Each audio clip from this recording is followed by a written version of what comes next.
Hi, Runway Riot. I'm Shayna Tucker, and this is my body and my story. What I love about my body is that it makes a statement. As kind of neurotic as that kind of sounds, when I walk into a room, whether I know somebody or not, you see me.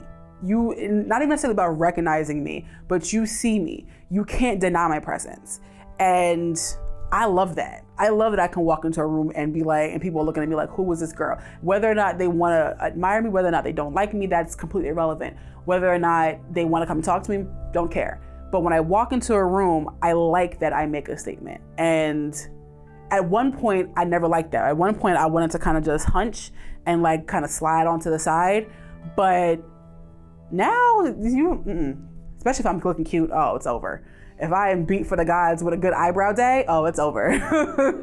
I'm here, you know, and I like that. I like that I can be a presence and not feel self-conscious, especially if we're talking in body size. If everybody around me is skinny, I don't ever want to feel like I'm the only big girl here, especially if I'm dealing with height. A lot of people are always much shorter than me. And talking to people sometimes when everybody is much shorter, you feel kind of like you gotta close yourself down to make them feel comfortable. And it's like, I can't help height. You can change body size because you can lose weight, but you can't shrink yourself. You know what I mean? I'm not gonna have bad knees in 10 years because I was worried about making other people feel comfortable. I'm not gonna forego my heels to wear flats to make everybody else feel comfortable. No, I had to get used to that. And at this point, it's like, it is what it is, and I love it.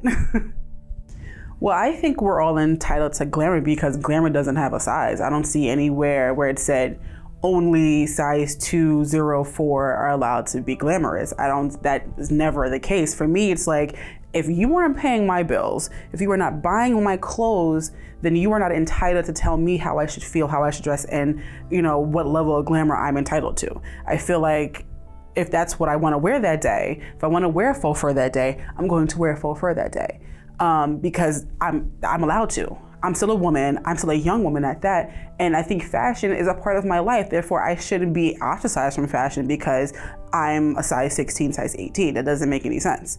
And in no way, me wearing faux fur is going to take away from the very chic young lady who's a size 2 wearing faux fur.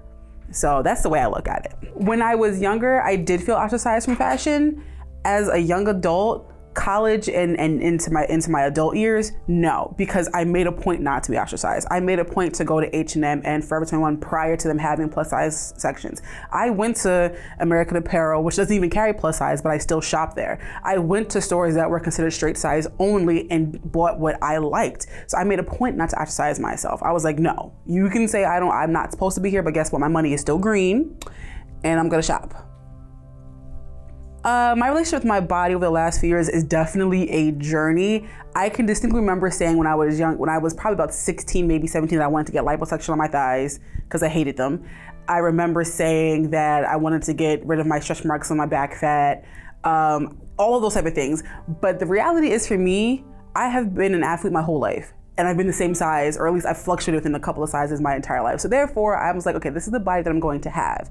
This is what it is at this point. So I can't keep trying to hurt it and hinder it and fight with it because it's just not working. All I can do is love what I have now. And I always feel as though you can work out and lose weight, but if you don't love anything about you in your starting place, you're not gonna find or magically come across that love when you get to your end place. So you're gonna find something else to hate. So for me, it's all about loving it regardless. Fat, back fat, stretch marks, jiggly thighs, small breasts, whatever the case may be, that's what I have and it is what it is. I realized that I didn't have to fear what I looked like because I'm not as abnormal as I thought I was, because when you have all skinny friends, you're always the oddball out. I was always tall and I was always heavy. So it was like, there was no way I could alter what I looked like. But when I went away and I saw that other people had looked like me or kind of was built like me, you kind of calm down, you step back a bit and say that you feel like you're not an outlier anymore. And that's what Atlanta culture did for me, because I was able to kind of see that, all right, tall, big girls are a thing and we live lives just like everybody else. My friends never treated me like an outlier. It was just like, we went to the mall. I couldn't go to Aeropostale. I couldn't go to Hollister, Delia's, at the time, Forever 21. because I couldn't buy anything there. Yeah, I bought a couple of bags, maybe a couple of shoes, a keychain here and there, but because I would be the one holding their bags while they went to go try on clothes, it was just I automatically realized that, okay, something is different here. At 16, I'm shopping in Lane Bryant with my mom, and I'm just like, I don't want to wear that ugly pastel shirt. Like, I don't want to do that, but that's the only options I had. Like, when I was 16, you had Lane Bryant, Torrid was just kind of getting his life together, Avenue, and Ashley Stewart. That pretty much was it, and Catherine's from time to time. No 16-year-old wants to go shopping in Catherine's, but my mom was buying my clothes, so you really have no option on what you wear. Mom buys the clothes, you wear what mom buys. But when I went out with my friends, they were going to all the cutesy stores and all that, and I was like, okay, well, do they have like an extra large? 1X? No? Okay, so I guess I won't buy that. Like, it was an observation I made. So they never treated me like an outlier, but it's just going out with them in certain places where I realized that I was different. At the time, it was like, I can't even describe the feeling, because at 16, my feelings then, my feelings now are very different, because my 26-year-old self would be like, all right, whatever. But my 16-year-old self will kind of be like, oh man, I wish I could. You know what I mean? Because I wanted to be able to like wear the cute stuff to school. That was the in thing to do. Especially around the time, I think this is like when Baby Phat was huge. Baby Phat, Pepe, like Sean John, that was the in things to buy. And I had to go to certain places to be able to even try things on. So I couldn't wear like the latest stuff to school because I couldn't fit it. Not so much of not being able to afford it, I just couldn't fit it.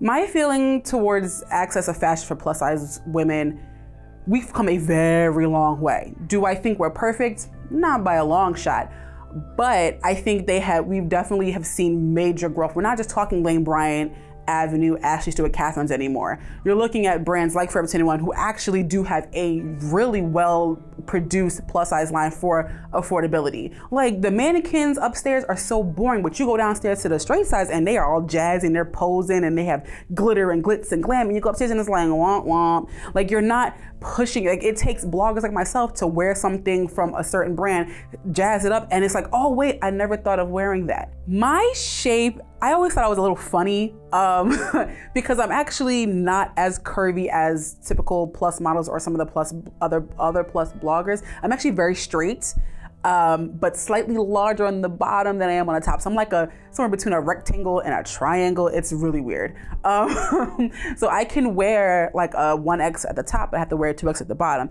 And at first it was kind of weird because like I don't want to be having to buy 2 different sizes, but that's what fits my body. And my whole thing and my whole premise as a blogger is, for me, is fit. I don't care what size the tag says, I need it to fit properly. I don't want to be looking like I'm falling out on my clothes because it's too tight, but I also don't want to drown on my clothes because it's too big. So that's, for me, my shape is, I find it to be awkward, but who thinks their shape is perfect these days? I mean, honestly. I started being okay with myself and my body when I was in college.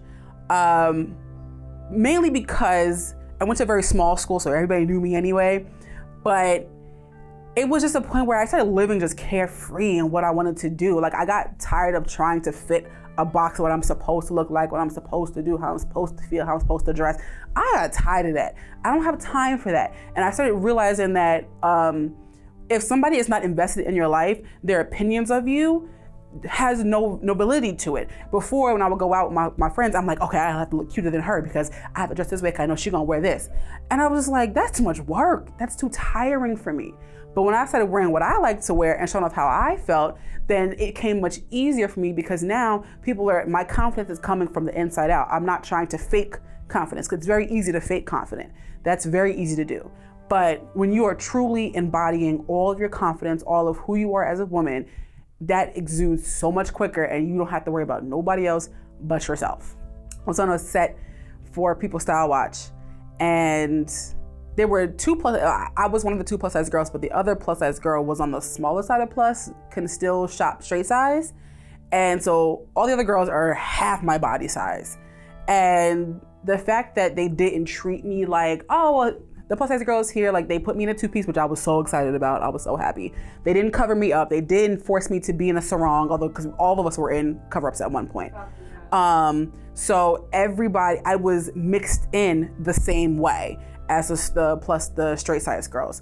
At that point, I was just like, okay, I don't feel like there's a difference. When I went for my fitting for that particular shoot, I had just as many racks as the straight size girls. Usually you get a couple pieces here and there. I had 3, almost 4 racks to myself of just bathing suits to fit me. The same amount that the straight size girls had. 2 pieces, 1 pieces, monokinis. Like, I felt ingrained, I felt integrated in that whole process and not looked at as, oh, well, here comes the plus size girl. Like, I was completely mixed in with them. And that's when I felt like they understand it, they get it. You know, yes, I obviously look different, but I'm getting the same treatment, the same type of options as the straight size girls. Quality, what a concept, what a radical idea. I know, right? Seamless though. Seamless, not, I mean, I promise, I came in, they had like a good 200 bathing suits for me to choose from. It was amazing. I ended up picking a 2-piece from City Chic, and I loved this 2-piece. Oh my God, it was so cute. Can you describe it besides your brand? Yes, it was, the front had 3 colors. It was orange, magenta, and like a cobalt blue, and then the back was just plain black. It was a halter top, and it actually didn't have a wide panel in the back. It was just a tie back 2-piece, but it covered enough that needed to be covered. The bottoms were high-waisted, so it covered up what I wanted to cover up, but it was so bright. And I mean, I'm a bright person in general, so it was just bright. It fit me so well. It pushed the girls up, which is always my issue with bathing suits. I had cleavage, and it was just like, it was good. I was like, I need to wear this to the beach. Like, can I please have this and get me a cover up and a pina colada? Thanks. For me, I don't like anything that cuts me too low at the waist where my stomach hangs over. Some people like that. I don't like it, not just aesthetically, but it's uncomfortable. So that's why I like wearing high-waisted, because it comes up just above my belly button. So I'm still, like, I still feel sexy because I still have skin showing, but I don't feel like I'm hanging out. And that's what I don't like about bathing suits. I can't be out there doing that. I just, no. Mm-mm. I don't know. I mean, I don't know what people get when they see me. I've been told that I'm very intimidating. And I think partly due because I'm tall, and the fact that I generally am always in heels or some sort of heel at any given time. So at 6 feet and then I wear 3 to 4 inch heels, yes, I'm going to make a statement walking into a room. That's kind of just, it is what it is. I can't shrink myself. I never want to shrink myself. As far as body size, I've been in, you know, I've worked in straight size stores before. I've been in straight size events where I am the only plus size girl. I mean, at my size, I'm going to stand out, and that's just what it is. If I wanted to change it, I couldn't. But at this point, I wouldn't. I mean, I'm 6 feet with dreads, and I wear a size 16. I can't. That's like a sore thumb sticking all the way out, and I'm totally okay with it.